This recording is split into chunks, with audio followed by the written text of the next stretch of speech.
farm just springs to life. It's just it's an amazing thing to look and see how it, compared to our neighbours, how it just thrives and wants to get back into life again. And the cattle are the same, they all shine. They're not drenched, and yet they still, they must be adapting or have adapted to the natural way of existing. I don't know if that answers your question, but we've planted 10,000 trees, 15,000 trees here. This was a bare block of land, and it needed that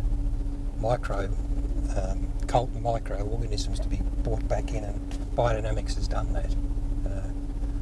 We still have some weed issues occasionally, but it's nowhere near. We haven't sprayed for 25 years in the vineyard. We don't use copper, which is unheard of. It has one tree spray a year in the vineyard. All the cattle country here, it doesn't get sprayed. It has a 500 once a year, and that's in autumn, so it's coming up shortly, but that is satisfying.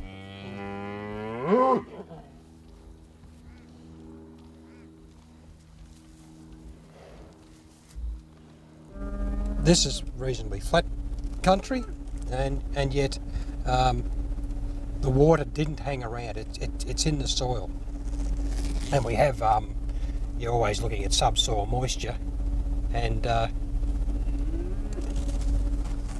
just watch that bull there.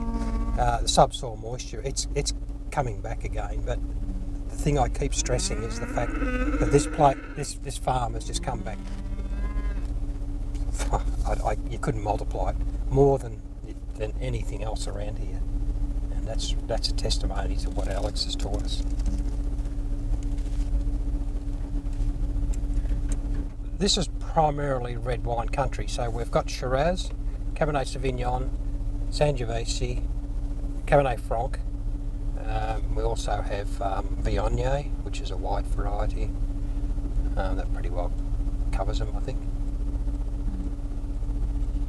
And Shiraz is probably equally as good as a Cabernet in the quality you'd expect from that wine. The Sangio's proving exceptionally good quality.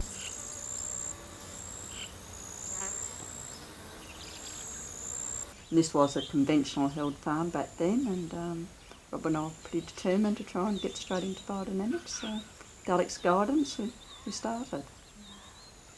Back then we only had our sheep and our cattle, and got our first stirring machine and started putting out 500 that following autumn. And I think when Alex first came here, he gave us 5 years' work with what we had to do and how we had to set the farm out to produce correctly biodynamically, and to be able to alternate stock from different paddocks to make sure that we had the proper procedure in place to move cattle and to finish paddocks off, so we weren't overgrazing any particular paddocks. And it certainly paid dividends in the long run. In Europe, the usual tradition is that the knowledge of winemaking is an affair of generations. In this case, these two knew nothing about wine 14 years ago, and they have, in a matter of years, had World Championship wines. That is the first, I have to say. The second, this is the only farm I know on earth that was biodynamic before they started planting wine. They have never used copper.